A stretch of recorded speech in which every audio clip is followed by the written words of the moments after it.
After their fairy tale first season in 2021-22, it was quite the reality check last season for FC Isle of Man. Going up a league into the NWCFL Premier Division, they faced tougher opponents and a more intense schedule as, for much of the campaign, they battled to steer clear of the threat of relegation. Whilst their season ended on a high with 5 straight wins and a mid-table finish, the club was not without its tough moments and controversy in 2022-23. A change in management that divided opinion, soaring costs of hosting and travelling to matches, the weekly demands of getting results on the pitch, and facing scrutiny from fellow Manx clubs meant it was far from smooth sailing for all involved. With many lessons having to be learnt from last season, how does FC Isle of Man secure its future off the pitch for the fans? How does it deliver on the pitch to improve on last season? I recently spoke with FC Isle of Man Chairman Gill Christian, who's given Manx Radio an in-depth insight into the highs and lows of last season and what is needed to carry the club forward into the new season and, importantly, the years to come. Yeah, we had an extra 2 matches from the previous season, and for some reason, whether it was the weather, obviously management changes, a lot of personnel changes as well, it did seem like a long, hard slog, but it was fantastic to end the season on such a high, and not just the results, but with the results and the improvement in the weather, we had more people at the ground, and so I think we ended on a positive note, but it was a difficult season. And let's start with the, I guess one of the big challenges that FC Isle of Man faces that clubs across these divisions in particular don't necessarily have, and that's the financial strain that it can put on the club in terms of bringing teams and officials across, heading out to away games, of course, on trips. So I understand that financially at one stage during last season, there were a few concerns. Serious concerns, yeah. I genuinely thought for at least 6 weeks or so that we may not have a club into the next season, and whether we would even be able to finish the campaign, which no one wanted. We carried out a lot of work, the board liaising with government sponsors, etc. New personnel came in. We started plugging merchandise, more golden goal raffles, doing some fundraisers at the Pinewood, etc., and the team really mucked in and raised a significant amount, which was what we needed. We are going into the season a lot more positive, but we lost again. We lost money this season, which is something that we've got to keep addressing, because that obviously can't continue. In that regard, in terms of, like you say, the club has made losses this season, can you give any sort of ballpark figure as to what they are yet, and what are the sort of targets that you need to achieve in the 23-24 campaign? Well, we need to break even and make a profit. That's the target. As to how much we lost, I think in our first season it was reported that we lost 9,000. In fact, after the close of the season, other invoices that hadn't been anticipated came in. We'd actually lost a bit more than 9,000. I think we end this season with around a loss of about £20,000, which is, not insignificant, but bear in mind that we're turning over about 500,000. So it's an amount that we're confident we can bridge that gap. We've got various indemnities, etc., in place if we need to call on them. But really, we don't want to do that. We want to be profit-making, and we want the club to run itself. Obviously, it may vary ever so slightly each week, but how much roughly, just I suppose to give some people clarity and give an idea of the sort of costs the club has, how much roughly does it cost per game to run the club? So a home game is about £6,500 a game, because we're paying for the visiting team to come over, paying for their flights and accommodation, meal at the game, coaches, etc. So a home game is about £6,500, over a season about £125,000. An away game about £4,000. Again, transpires into just over £100,000 a season. So all in all, the spend not insignificant before we've started. And that's just on travel and accommodation. So that's not all the extra costs of, the sound system, St John's ambulance, the hospitality we have to put on for sponsors, etc.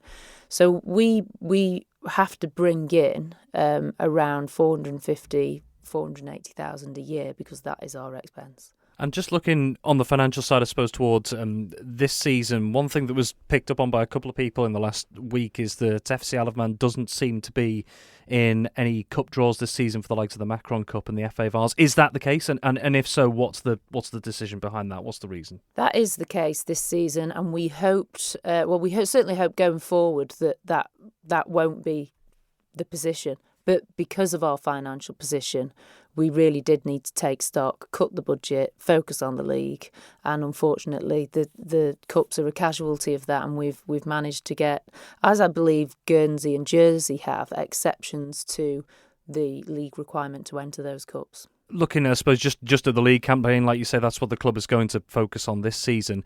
It is a very big league this season. We've got 24 teams. That's 46 league games, so that's more than the club had in the league last season. So financially, can the club cope with that? It's an extra 2 games to last season, which is an extra 4 from when we started. So yes, we can cope with it. We've gone out, we've spent a lot of time working with sponsors to bring the money in.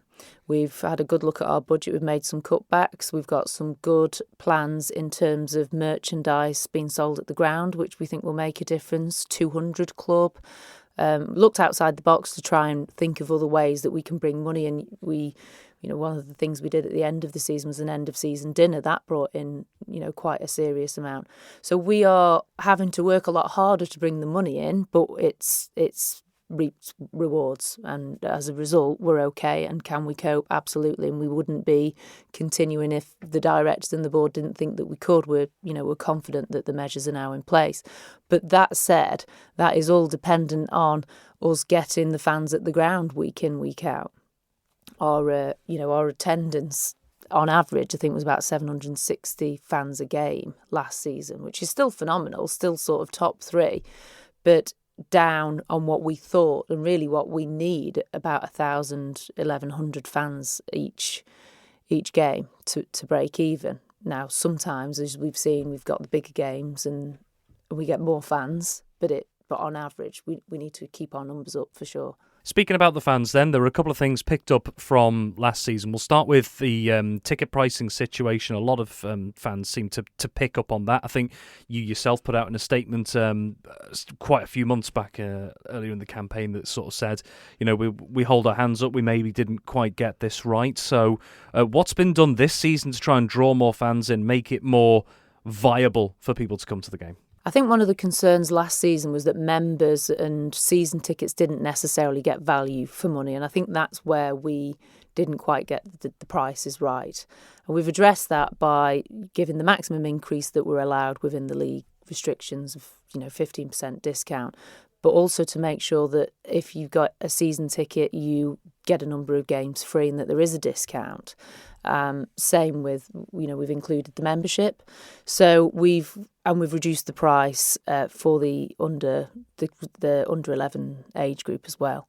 So we just, within the restrictions that we can, we've done our best. And I think the membership and the season tickets now are much better value for money. And in terms of, I suppose, what is catered to fans when they come to the ground as well, because it's important to point out that FC Isle of Man doesn't own the bowl. It belongs to the National Sports Centre.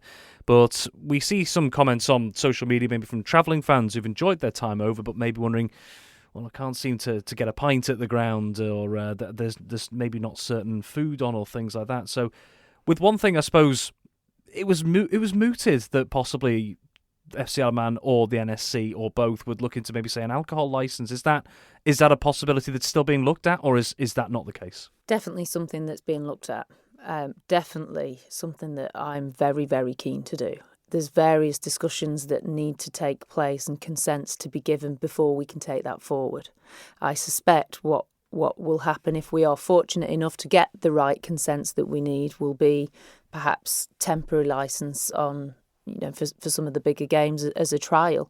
But I say that, and I don't want to be too premature on that, because for that to happen, as you'll appreciate, there's various other people need to give their consent and permission for that, and that's just not within our gift to do.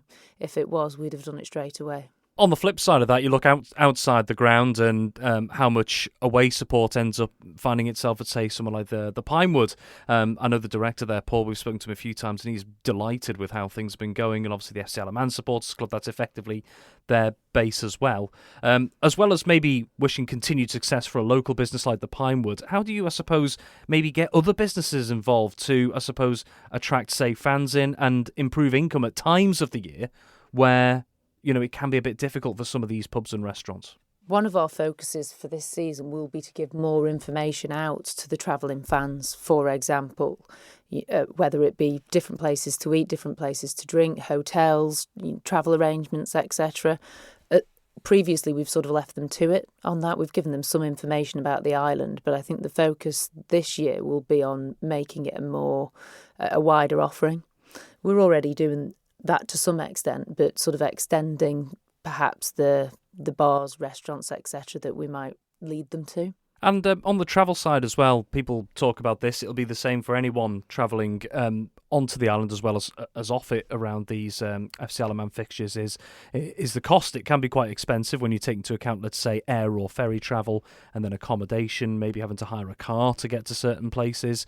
Have there been any discussions held between the club and maybe, say, the likes of travel agencies as to putting together maybe a more suitable and competitive package, both for fans here wanting to travel off island and also, crucially, away fans coming in to make it more affordable? We are having discussions. We as a club have our own travel partner, which is Edward Pearson Travel Counsellors, who give us a hell of a lot of support week in, week out in trying to ensure the players get over and the teams get over. We're very fortunate to have a contract with Loganair as well, who assist in terms of our flights. We have said to them as part of that we'd like to extend that offering to the away fans and to supporters. So I think that is work in progress. It's not there yet, but it's something that we would like to do more of, and there are discussions ongoing for that. And of course, last season there was one big change that caught a lot of attention. There was a change in management. Chris Bass was relieved of his duties, and in comes Paul Jones on an interim basis, now the permanent manager going into this season. We've already covered the details of that situation during last season, but I suppose now, several months on, are there any aspects of that, given the, I suppose, controversy that some people felt it was? Have you ever had any time to reflect? Would you do things differently? Of course, I'd do things differently. I think everyone involved in the decision would do things differently. There's definitely regrets. I think we were very aware of the sort of esteem and regard that Chris was held in, but I think that we perhaps still underestimated that a little bit. And I'm in contact with Chris at the time, and still, I've said previously I'd love for him and Karen to be at the games. I think it was a very difficult time for his family, and actually for myself and other members of the club as well. It was certainly a difficult and controversial decision, and so having time to reflect, absolutely. Let's have a look then very quickly to this coming season. So FC Isle of Man had a really positive end to last season. 5 straight wins, ended up in quite a secure mid-table position.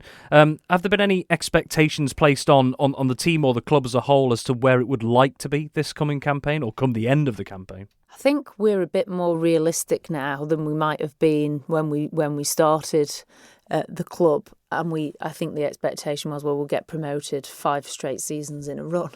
And having seen the quality of the opposition and how these things work, we've got a great set of players that are fantastic footballers, great ambassadors, but we do have a limited pool, and that is our ethos of the club. We want our players to come from the island. As to our expectation, I would certainly hope, and I think this is a view shared by many, that we would at least be achieving playoffs. I'm optimistic on that. I think the way we ended the season, we got a lot of our senior players back. The youngsters have been given great exposure and proved themselves. They were phenomenal. I'm hopeful that playoff position is at least achievable. Speaking of the players, we covered this a couple of times with Paul Jones during last season, and I think there was a feeling maybe from some corners of Manx football that certain local teams may have been losing their players, sometimes at short notice, to feed FC Isle of Man at certain times. So for those who may have been, I suppose, discontented by that situation and maybe in some ways feel a bit second best to FC Isle of Man in some ways, how would you respond to that? I think that, I understand clubs' reluctance because we are the new kids on the block, frankly. But this can only be a good thing for the development of Isle of Man football. And we've seen that with the likes of Jacob Crook, etc. The quality that these players and the standard of football that they are playing is undoubtedly beyond that at club level. The fact that we've got youngsters coming through the ranks that are therefore playing at this level, that is only going to stand them in better stead in future years.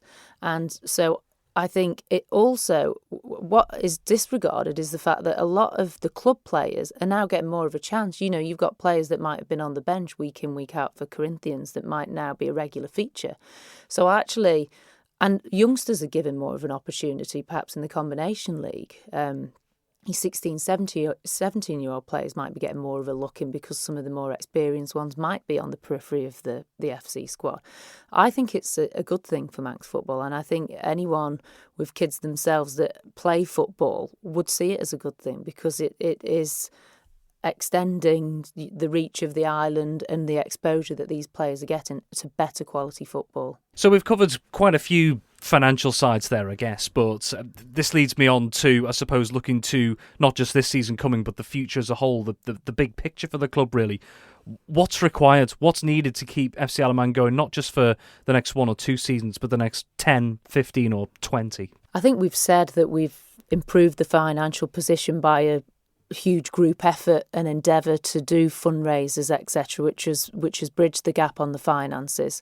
We've got a great new sponsor coming forward that will be announced shortly, but we still require any other potential sponsors that are interested in being part of this fantastic project to come forward.